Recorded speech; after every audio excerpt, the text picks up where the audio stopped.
Welcome, welcome, welcome. Good morning, good afternoon, good evening, and thank you guys once again for joining the 9 Innings podcast hosted by yours truly, Kevin Thompson, founder and CEO of 9 Innings Capital Group.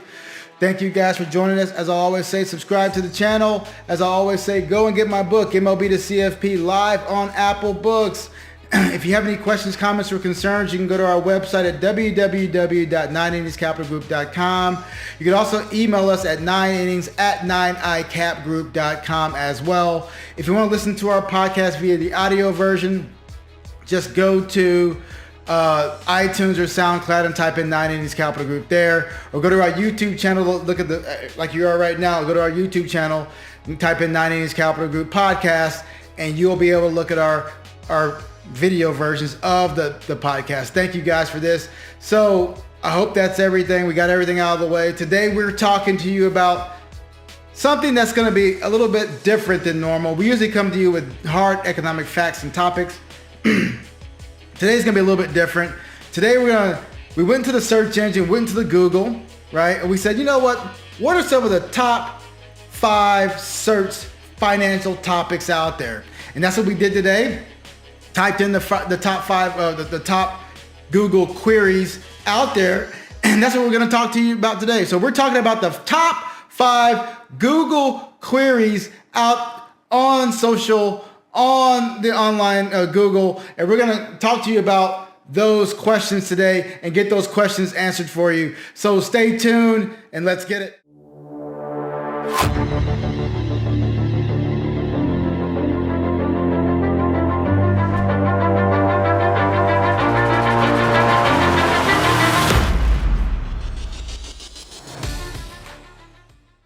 Again, we're talking about the top 5 Google queries on Google, on the internet. And today we're going to start with number 5. Should I pay off my credit card or save? Well, that's a great question. It's all dependent on your balance sheet, of course. It's all dependent on your financial situation. But in general, how credit cards work, they're based on a credit score, and they're going to give you a higher interest rate if your credit score is very, very low. So if you have additional savings and you are basically paying a high interest rate on those dollars in your credit card, it may make sense for you to go ahead and pay off that 7, 10, 15, 20% credit card interest rate today, because you will not get 20, 25% on wherever your cash is sitting at currently, unless you're in some kind of wild investment.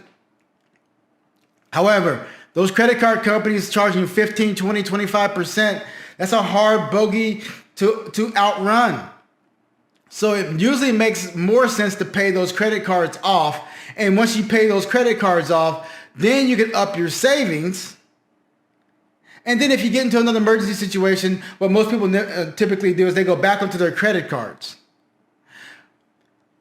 In general, right now, before the financial crisis happened, back in early 2000, it was said that you need to have about 3 months of liquidity on your balance sheet, 3 months of emergency savings. When the financial crisis happened, it turned to 6 months. Now we're in the pandemic. Now we're saying 9 to 12 months of liquidity on your balance sheet at all times in the form of regular cash savings to offset any type of crisis that may come up for your family or for yourself individually. It's very important to have that emergency savings on your balance sheet just to offset what we're talking about here, credit card, interest payments. I can't guarantee you 8 to 10 to 12 to 15%, but the credit card company, Visa's, MasterCard, Discover, they can get their 12%, 15%, 20% from you all day long. So it's important to make sure that we can pay those credit cards off as soon as we possibly can, not to have that over our head. So number 5. Credit card or save. We say pay them off.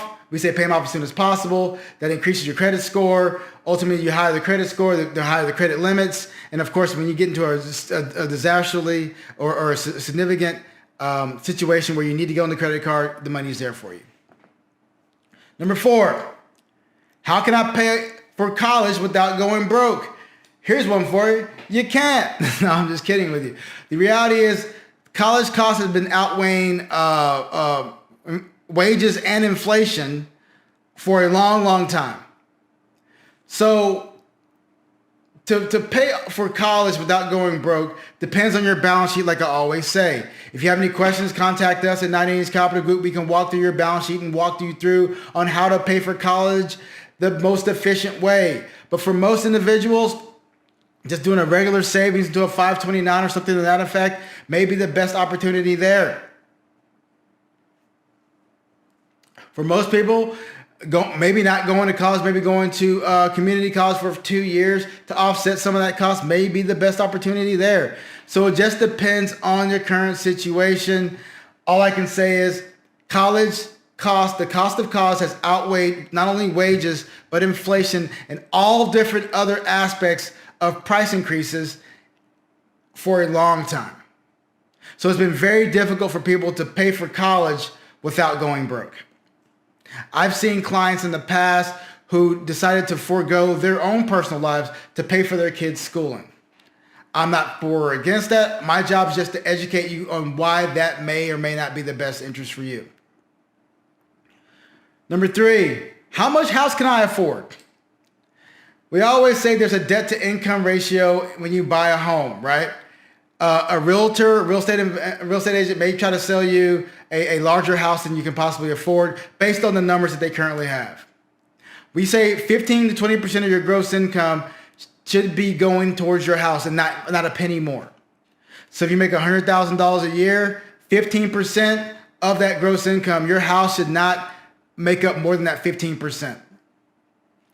On average, you're seeing Americans, especially 35 to 40% of their gross income going towards their house every single year. Why? Because you have been ingrained, you have been taught that your house is an investment.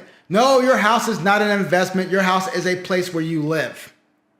If your house is an investment, you're going to stay in there for 1 or 2 years and get out of it and sell it for a higher price.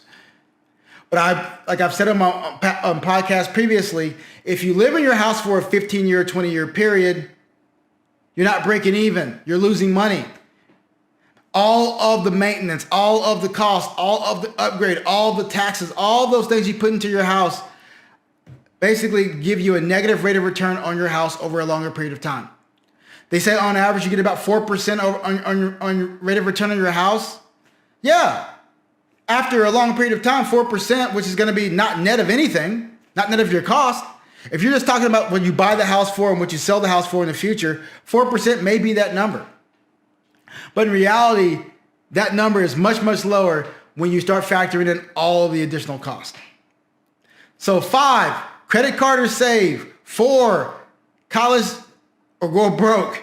3, how much housing can you afford? We say 15% there. 2, how to invest in stocks. There's a ton of companies out there, ton of online brokers you could use in regards to getting no cost trading. Now, there's always another side of that. Nothing in this life is free. So understand that when you're not paying a commission on a trade, you're not getting that trade necessarily for free. Just because you're saying, oh, I got a zero cost trade on stock XYZ, doesn't necessarily mean it didn't cost you anything, because what do we know now?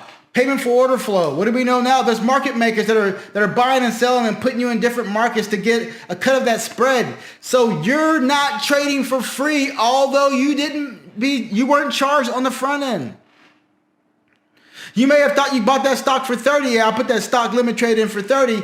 Hey, by the way, your fill was for 30 and 0.002, whatever. Those pennies matter. Think about all the pennies that someone can pick up off of trades. When you do hundreds of thousands of trades a day, it matters. So there's a bunch of online brokers that give you zero cost trading, of course. There are full service providers like my company that we're going to charge you commissions for this. And I'm not saying we're going to get you a better fill or anything like that. That's not what I'm saying. But there's full service brokers out there that charge you commissions. There's online brokers out there that won't charge you commissions. So how do you invest in stocks? You open up an account at one of these broker dealers. You open up an account, you go in, you put your money in the account via your bank, and you buy your favorite stock. It's that simple. You go into the app on your phone, you say, I want to buy stock XYZ, I want to buy 10 shares of it, boom. How to invest in stocks is pretty simple. And a lot of times they have a lot of education on those websites, on those online brokers for you guys to buy and sell your stocks. They'll walk you through it. And finally, the number one question online, and I guess it's obvious, how can I get rich online? Well, life is all about the get rich quick scheme, right? I don't do this show, I don't do this right here for money. I do this for an opportunity to educate, empower, and engage not only my client base, but other people that actually want to come talk to me about finance. So getting rich online is not about actually making money. What you're starting to notice is that when people want to have access to individuals online, it starts with an idea. If you go into this business with an idea of wanting to get rich, then you've already lost. If you think about the dollar figure, you've already lost. You have to have an idea of, what am I passionate about? What gets me up in the morning? So you have that passion. That passion allows you to educate followers, to educate people, to get in a group of individuals that want to be educated and want to follow your idea. And then those individuals ultimately want to use your services. And that's how it basically has that snowball effect on 1 equals 2 equals 5 equals 20 equals 100 equals 1,000 equals 1,000,000 followers. And those followers want to use your services. So it's a lot of work. There's no such thing as getting rich quick. Yeah, there's been some quote unquote esoteric investments out there that people got rich quick on, but I will guarantee you this, more people lost money than the people that made money. So there's no such thing as how can I get rich quick, but yes, you can make money online.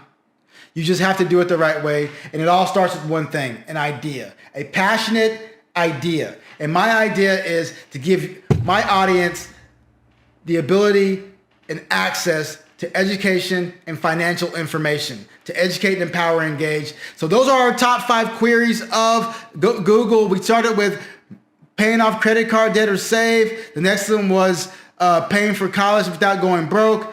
How much house can I afford? How to invest in stocks, and how to get rich online. Those are the 5 top topics on Google searches for finance right now. Again, as you know, we are here to do what? Educate, empower, and engage. And thank you guys for the engagement today. My name is Kevin Thompson, founder and CEO of 90s Capital Group. As I said, go to our website, www.90scapitalgroup.com. If you have any questions, you can go to our YouTube station here. Go to YouTube and type in 90s Capital Group to listen to our podcast. You can email us at 990s@9icapgroup.com as well. If you have any questions, comments, or concerns, go to my Facebook page, 90s Capital Group. Ask us questions there as well. We are a dearth of information. We want to make sure that we are here for you guys. Please don't hesitate to reach out. Stay humble and stay safe.